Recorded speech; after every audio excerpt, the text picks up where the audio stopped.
छत्तीसगढ़ महतारी की। आज के इस विश्व वृद्ध दिवस के अवसर पर रायपुर में आयोजित इस कार्यक्रम के मंच पर उपस्थित डॉक्टर मल्होत्रा जी, डॉक्टर परिहार जी, श्री भार्गव जी, सक्सेना जी और सभी यहां पर आए हुए सम्मानीय बुजुर्गों, मैं सभी को बहुत बहुत प्रणाम करता हूं। आप सबका बहुत बहुत अभिनंदन करता हूं।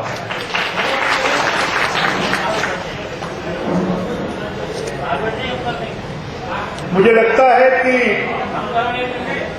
हमारे हिंदुस्तान जैसे देश में, भारत जैसे देश में हमको शायद कोई वृद्ध दिवस मनाने की आवश्यकता नहीं पड़नी चाहिए, परंतु आज की परिस्थितियां, हम जो पाश्चात्य संस्कृति को हमारे देश में हम अपना रहे हैं और धीरे धीरे जिस तेजी से हम प्रगति कर रहे हैं, उस प्रगति में शायद आज का नौजवान ये समझता है कि हमारे पूर्वजों की, हमारे बुजुर्गों की, उनकी कोई भागीदारी नहीं है। मैं जो कुछ कर रहा हूं, मैं स्वयं कर रहा हूं, अपने दम पर कर रहा हूं। इस गलत फहमी में वो चल रहा है और आज यही कारण है कि समाज टूट रहे हैं, परिवार टूट रहे हैं।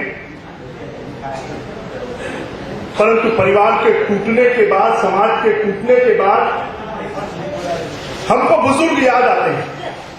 मैं स्वयं का अपना उदाहरण देता हूं कि मैं लगभग महीने में 20 दिन बाहर रहता हूं।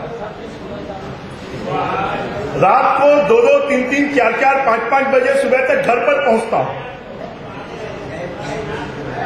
कभी मैं बच्चों की या पत्नी की चिंता नहीं करता और उसका कारण है कि मेरे माता पिता जीवित हैं और उनके भरोसे मैं छोड़कर चला जाता हूं और कोई तकलीफ होती है तो मैं उनको फोन कर देता हूं कि मैं इतनी देरी से आऊंगा, मैं आज नहीं पहुंच पाऊंगा, आज उसकी तबीयत खराब है, आप जरा देख लीजिएगा।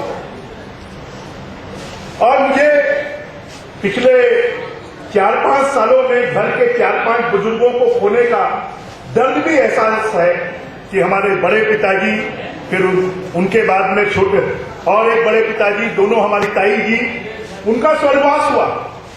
अगर ताऊ जी खटिया पर भी लेटे रहते थे तो हमको लगता था कि कोई बुजुर्ग हमारे ऊपर है, परंतु आज उनके जाने के बाद जब हम घर में जाते थे तो उनके मुंह से जय जय श्री राम निकलता था, परंतु आज जब हम जाते हैं तो हमको सुनना पर निकलता है कि जय जय श्री राम सुनाई नहीं देता।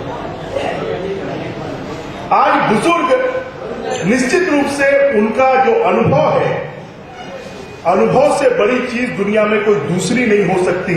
अनुभव के कारण जो सीखने मिलता है और अनुभव के कारण बड़ी से बड़ी कठिन समस्याओं का भी समाधान हो जाता है। आज जब नई पीढ़ी अकेला रहना प्रारंभ करती है कि बीवी, बच्चे और पत्नी, तब घर में कोई संकट आता है, तब उन्हें समझ में आता है कि कोई अगर हमारे घर में बुजुर्ग होता, बड़ा होता, तो कितनी आसानी से इसका समाधान हो सकता है। घर का बुजुर्ग ही आज के समय पर घर में शांति और सब समस्याओं का समाधान अगर कोई है तो घर का बुजुर्ग है। ये आज की नई पीढ़ी को समझने की जरूरत है। जब हम बुजुर्गों को समस्या मानते हैं, समस्या नहीं मानना चाहिए, समस्या का सबसे बड़ा समाधान मानना चाहिए। और ये जिस दिन हम मान लेंगे, मैं तो ये मानता हूं कि जो समाज अपने पूर्वजों को भूल जाता है और जो परिवार, जिस परिवार में बुजुर्गों का सम्मान नहीं होता, वो कभी जिंदगी में समाधान, उनको कभी जिंदगी में आनंद नहीं आ सकता, उनको स्फूर्ति नहीं आ सकती, कभी वो सुख, शांति, समृद्धि के साथ में नहीं रह सकते। वो पैसा कमा सकते हैं परंतु उनको आत्मिक सुख नहीं मिल सकता जिस घर में बुजुर्गों का सम्मान नहीं होता।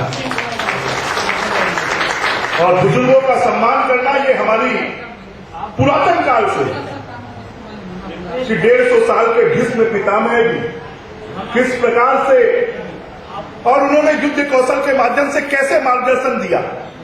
हम अगर इस बात को देखें तो अनुभव हमारे हिंदुस्तान में और लगभग पूरे विश्व में जो अनुभव जो है वो सबसे बड़ी चीज है।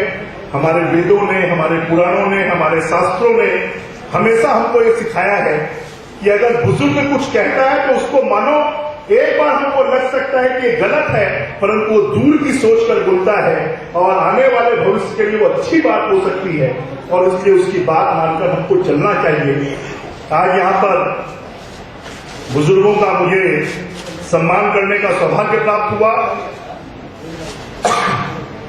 क्योंकि मैं पिछले 30 सालों से सार्वजनिक जीवन में हूं और लगभग मुझसे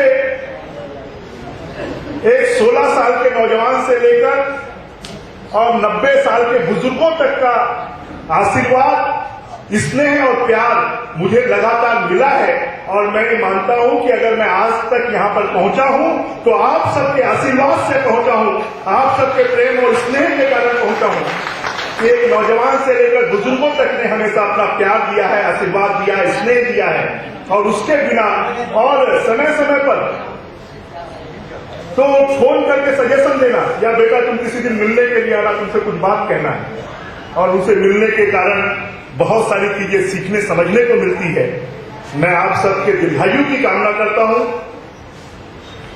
आप सबको ये शुभकामनाएं देता हूं कि आप सब दीर्घजीवी हों, स्वस्थ रहें, प्रसन्न रहें और देश और समाज और परिवार की सेवा में लगे रहें। भगवान आपको लंबी आयु और स्वस्थ आयु दे। आपने आशीर्वाद देने के लिए मैं मुख्य अतिथि नहीं हूं, मैं तो आप सब लोगों का आशीर्वाद लेने के लिए आया हूं। मैं तो याचक हूं आपके बीच, मैं अतिथि के रूप में नहीं आया हूं कि आप सब लोगों का आशीर्वाद मिले, इसी कामना के साथ मैं आया हूं। मुझे आमंत्रित किया आप सब लोगों के आशीर्वाद लेने का, आप सबका अभिनंदन करने का, आप सबका स्नेह और प्यार करने का मुझे अवसर मिला, इसलिए मैं अपने आप को सौभाग्यशाली मानता हूं और पुनः आप सबको दीर्घजीवी और स्वस्थ रहने की, सुखी रहने की कामना करते हुए मैं अपनी वाणी को यही विराम देता हूं। जय हिंद, जय भारत, जय भारत।